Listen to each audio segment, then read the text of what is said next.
मेरे साथियों, न कुरान को समझते हैं न शरीयत को समझते, सिर्फ बदनाम करने में तुले हुए कि नहीं किसी तरीके पर कुरान को बदनाम करो, किसी तरीके पर यकसा सिविल कोड लाकर इस कुरान करीम के अहकामात को बंद कर दो ताकि ये मुसलमान जो भी धार्मिक काम करें इनके हाथ में हथकड़ी डालकर इनको जेल के सलाखों के पीछे डाल देंगे और मुसलमानों को डरा और धमका देंगे, मुसलमानों को डराएंगे धमकाएंगे या आवाज बुलंद नहीं करेंगे। एक बात याद रखना, हमारे रगों के अंदर जो खून है ये अल्लाह के नबी अलैहिस्सलातु वस्सलाम के प्यारे जाबाज सहाबा और उनके तरीके उनकी निस्बत से और नस्लन बाद नस्लिन सहाबा किराम ताबईन तबे ताबईन, भारत के अंदर हम मुसलमान आज नहीं आए जनाब, सैकड़ों साल से इस देश के अंदर उसी खून की गर्मी से इस देश को अंग्रेजों से पाक किया, पवित्र किया। आज भी अगर इस देश के संविधान को बचाने की जरूरत पड़ी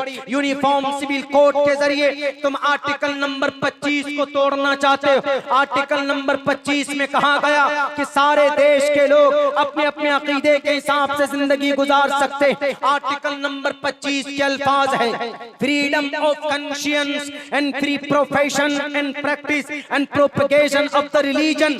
हर आदमी अपने अकीदे के हिसाब से इबादत कर सकता है।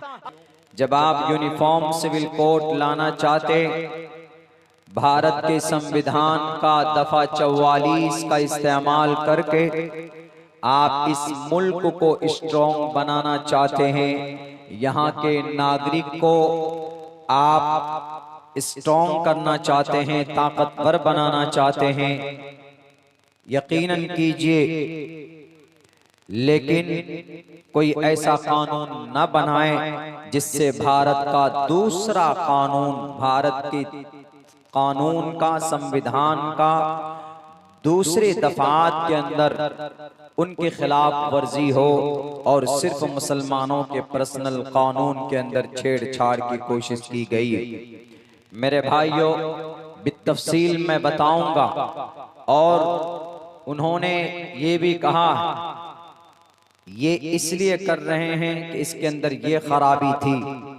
हर यानी जो कानून ला रहे हैं उसके पीछे उन्होंने एक्सप्लेन भी किया है, हम ये कानून इसलिए ला रहे हैं, इसमें ये कमी थी, ये कानून इसलिए ला रहे हैं, इसमें ये कमी थी। यूनिफॉर्म सिविल कोड अगर भारत के अंदर लाया जाता है तो उसके अंदर होगा का कोई भी लड़की 21 साल से पहले शादी नहीं कर सकती, बैंडेड, इजाजत नहीं, प्रोहिबिटेड।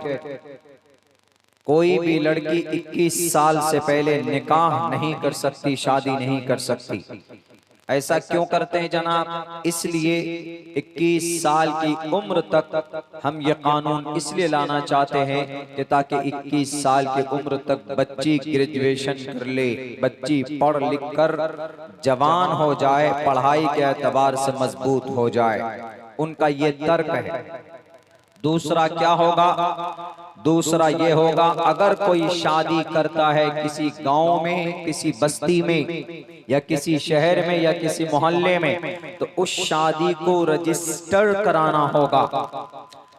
यानी काजी साहब जो इजाब कबूल करवाते हैं, अगर 50 काजी साहब मिलकर निकाह पढ़ा लें, निकाह नामा बना लें, उसका कोई एतबार नहीं होगा, बल्कि आप जब तक उस शादी को रजिस्टर नहीं करेंगे तब तक आपकी वो शादी वैलिड नहीं होगी। मतलब आपको सरकारी लाभ नहीं मिलेगा। सरकार की तरफ से जो भी फंड दिए जाते हैं हस्बैंड वाइफ को, वो चीजें आपको नहीं मिलेंगी। मिसाल के तौर पर राशन वगैरह जो आपको दिए जाते हैं गवर्नमेंट की तरफ से, ये है uniform civil code. Uniform civil code pass होता है, लाया जाता है, और क्या होगा? और ये होगा, आज के जमाने में मुस्लिम माशरे में, आज के जमाने में मुस्लिम शरीयत में यह है कि तलाक का अधिकार, हक सिर्फ मर्द को है, औरत को नहीं। क्यों नहीं है? क्योंकि औरत नाक़िसुल अक्ल होती। छोटी छोटी बात में उखड़ जाती, थोड़ा सा भी झगड़ा होगा, औरत को अगर अधिकार देंगे तलाक के लिए तो फौरन औरत कहेगी कि जा मैंने तुझे तलाक दे दी। पता नहीं कितनी तलाक के वाकयात सामने आएंगे, आप अंदाजा नहीं लगा सकते। इसीलिए अल्लाह तबारक व तआला ने तलाक का हक, तलाक का अधिकार मर्द को दिया है। लेकिन यूनिफॉर्म सिविल कोड आने के बाद तलाक is equal between husband and wife, मर्द और औरत के बीच यानी शौहर और बीवी के बीच में तलाक बराबर सराबर। वो कहते हैं कि जब ह्यूमैनिटी, जब ह्यूमन बीइंग, जब इंसान दोनों हैं, दोनों को ईश्वर ने पैदा किया, अल्लाह ने पैदा किया है, तो दोनों के हुकूक बराबर होने चाहिए। उनका ये तर्क है। तलाक देने का अधिकार दोनों को होगा यूनिफॉर्म सिविल कोड आने के बाद। उसके बाद और कौन सा मसला बदलेगा? मसला एक ये बदलेगा कि हम लोग आज जानते हैं इस बात को कि इस्लामिक शरीयत में, मुस्लिम पर्सनल लॉ में मुसलमान को अधिकार है, मुस्लिम मर्द को, कि वो 4 शादी कर सकता है, इजाजत है अपनी जिंदगी में। पहली बीवी है, कोई प्रॉब्लम है, बच्चा नहीं होता, दूसरी कर सकता है। उससे भी कोई प्रॉब्लम है, कोई मजबूरी है, कोई रीजन है, तीसरी भी शादी कर सकता, तीसरा निकाह कर सकता, 4 तक कर सकता है। दलील कुरान करीम की आयत है, फन्किहू मा ताब लकुम मिनन निसाई मसना व सुलासा व रुबा। कुछ कंडीशन के साथ, कुछ शराइत के साथ जायज है। जरूरी नहीं है कि हर मुस्लिम मर्द को एक निकाह के बाद दूसरा निकाह करना कंपल्सरी एंड जरूरी, ऐसा जरूरी फरमान नहीं है। तो यूनिफॉर्म सिविल कोड आने के बाद इसको पॉलीगेमी बोलते हैं, पॉलीगेमी बहुविवाह बोलते हैं। तो इस पर पाबंदी लग जाएगी, यानी एक मर्द एक ही शादी कर पाएगा, दूसरी शादी अगर करेगा तो वो शादी उनकी अनवैलिड मानी जाएगी, वैलिड नहीं होगी, काबिल कबूल नहीं होगी। और क्या होगा यूनिफॉर्म सिविल कोड आने के बाद? यूनिफॉर्म सिविल कोड आने के बाद आज शरीयत में औरत को, लड़की को बाप मर जाता है तो उसके तड़के में से, विरासत में से बेटे को 2 हिस्से दिए जाते हैं और बेटी को 1 हिस्सा, यानी बेटे को 1 रुपए मिलता है और बेटी को 50 पैसे मिलते हैं, 8 आना मिलता है। तो यूनिफॉर्म सिविल कोड आने के बाद ये बदल जाएगा, बेटे को 1 तो बेटी को भी 1। क्यों? वो भी इंसान, ये भी इंसान, देयरफॉर दोनों को बराबर सराबर होना चाहिए, इक्वल होनी चाहिए, इक्वलिटी होनी चाहिए between both boys and girls. ये और क्या काम होगा?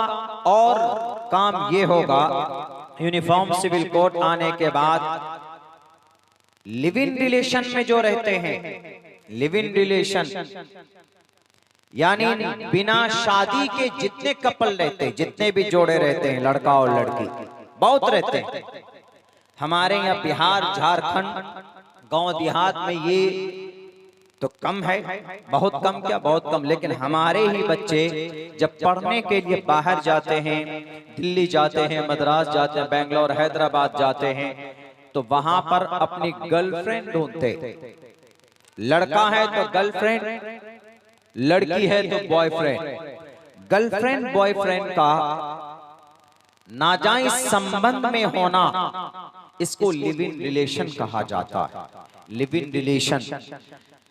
तो यूनिफॉर्म सिविल कोड आने के बाद आज लिव इन रिलेशन जायज है कानून के नजर में, लेकिन यूनिफॉर्म सिविल कोड आने के बाद बाज़ाब्ता उसकी तस्दीक करनी पड़ेगी। यानी लड़की को कहना होगा, माय फादर, मेरे अब्बा, आई हैव अ बॉयफ्रेंड, मेरा एक लड़का दोस्त है। लड़का होगा तो वह अपने बाप से, अपने पेरेंट्स से कहेगा कि हमारे अम्मा और अब्बा, आई हैव अ गर्लफ्रेंड, हमारी एक लड़की दोस्त है। ये कहना होगा, तस्दीक देनी पड़ेगी उनको। और हम ऐसे नहीं, हम लिव इन रिलेशन में रह रहे हैं, यानी हम बिना शादी के सारी हदें पार कर चुके हैं। नाजायज संबंध भी हमारे बीच में बनता है। फिजिकल रिलेशन हमारा स्ट्रॉन्ग है। लिव इन रिलेशन का मतलब ही वो होता है जो फिजिकल रिलेशन में रहे, यानी बिना शादी के नाजायज संबंध में रहे। क्या लॉ कमीशन साहब अपनी बेटी को अपने नजरों के सामने कहेंगे कि बेटी तुम पराये मर्द के बिना निकाह के, बिना मैरिज के किसी भी लड़के के साथ रिलेशन में रहो, तुम 3 साल रहो, फिर उसको तलाक, फिर उसको छोड़ दो और उसके बाद जाकर दूसरी लड़के के साथ रहो? इजाजत दे सकते हैं? वो खुदकुशी कर लेगा, मर जाएगा, लेकिन कभी भी इसको कबूल नहीं करेगा। लेकिन कैसे यूनिफॉर्म सिविल कोड के जरिए ये मनहूस चीजें लाने की कोशिश कर रहे हैं। तो यूनिफॉर्म सिविल कोड के बाद ये भी होगा। यूनिफॉर्म सिविल कोड के बाद एक मामला ये होगा, अगर आपकी बीवी है, मर जाए, आपकी बीवी का इंतकाल हो गया, चली गई इस दुनिया से, उनके बूढ़े माँ बाप हैं, तो अब आप दामाद हैं, अब आप अपनी बूढ़ी सास ससुर का पूरी जिंदगी उनका देखभाल करें, उनका खर्च आप बर्दाश्त करेंगे यूनिफॉर्म सिविल कोड आने के बाद। यानी बीवी के माँ बाप का ख्याल रखना बीवी के इंतकाल के बाद। यहाँ अपने माँ बाप का ख्याल नहीं रखा जाता, तब वहां जाकर अपनी बीवी की माँ बाप का कैसे ख्याल रखेंगे? एक ये है यूनिफॉर्म सिविल कोड आने के बाद ये कवानीन आएंगे, इनके अंदर तब्दीली होगी, ये चीजें होंगी। अब रहा मसला ये, क्या इस्लामिक एतबार से इनमें कौन सी चीजें ऐसी है जो काबिल एतराज है? काबिल एतराज एक तो ये है कि हस्बैंड वाइफ को तलाक का बराबर समान अधिकार, ये चीज जायज नहीं, ये चीज काबिल कबूल नहीं, ये चीज शरीयत के खिलाफ है। वो कहते हैं कि क्यों है शरीयत के खिलाफ? मुसलमान इसीलिए अप्रोच करते हैं, मुसलमान इसीलिए इसका विरोध करते हैं क्योंकि हमारे पर्सनल कानून में छेड़छाड़ की कोशिश की गई है, इसीलिए हम इसको मना करते हैं, हम मुसलमान इसकी मखालफत करते हैं। हम मुसलमान वो है जो एक मर्तबा अपने कानों में शरीयत की कोई बात पहुंच जाती है, अमल न करे अपनी जिंदगी में, अपनी सुस्ती और कोताही की वजह से वो अलग बात है, लेकिन उसको मानते हैं, उनको सर पर रखते हैं, दर्जा पहला देते हैं, ये हमारी शरीयत की बात है। मेरे भाइयों, मुसलमान वो है जो अपने रब के कहे हुए बातों पर, अपने नबी के बताए हुए तरीके पर अमल की कोशिश करता है। मुसलमान उसी को बोलते हैं, मुसलमान उसी को बोलते हैं कि नबी जो पैगाम, जो शरीयत लेकर इस जमीन पर आए, मुसलमानों की ग्रेट रिस्पॉन्सिबिलिटी बनती है कि मुसलमान अपने कुरान और अपनी शरीयत के मुताबिक अपनी जिंदगी गुजारे। आप यूनिफॉर्म सिविल कोड लाइए या कुछ और लेकर आइए, इस देश की तरक्की के लिए हमें कोई एतराज नहीं होगा, लेकिन अगर आपका कोई कानून हमारे भारत के संविधान के खिलाफ, हमारे मुस्लिम पर्सनल लॉ के खिलाफ अगर होगा, तो अब्दुल्ला सालिम जैसा तालिब इल्म बोलेगा और हमारा एक एक ईमान वाला भाई किसी भी तरीके पर अगर विरोध करने की बारी आएगी तो चुप नहीं बैठेगा। इसलिए कि मुस्लिम पर्सनल लॉ, हमारी शरीयत हमारी जान से ज्यादा प्यारी, हमारी शरीयत हमारी वजह से नहीं है, बल्कि उस शरीयत के लिए we created in the world, Allah made the world, Allah ने इस जमीन को, इस दुनिया को बसाया अपनी शरीयत और अपनी इबादत के लिए। अल्लाह की शरीयत के लिए हम पैदा किए गए, हम मर जाएंगे, मिट जाएंगे, मगर हम अपनी शरीयत पर अमल करने की कोशिश करेंगे। आप खामखा एलिगेशन लगाते हो कि नहीं इस देश को तरक्की की तरफ ले जाना है, तो क्या इस देश की तरक्की 4 शादी की वजह से रुकी हुई भी? क्या इस देश की तरक्की बेटी को आधा हिस्सा मिलता इसलिए रुकी हुई भी?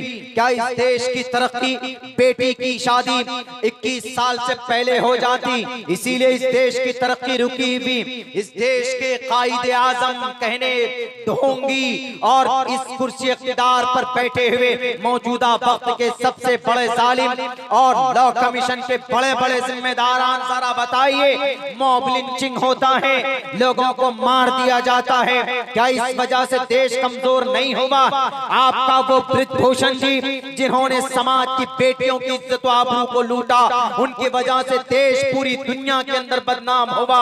आज चार्जशीट दाखिल होने की जो तारीख थी, जो उसके अंदर दफात दिए गए, उसको बदलने की कोशिश की गई।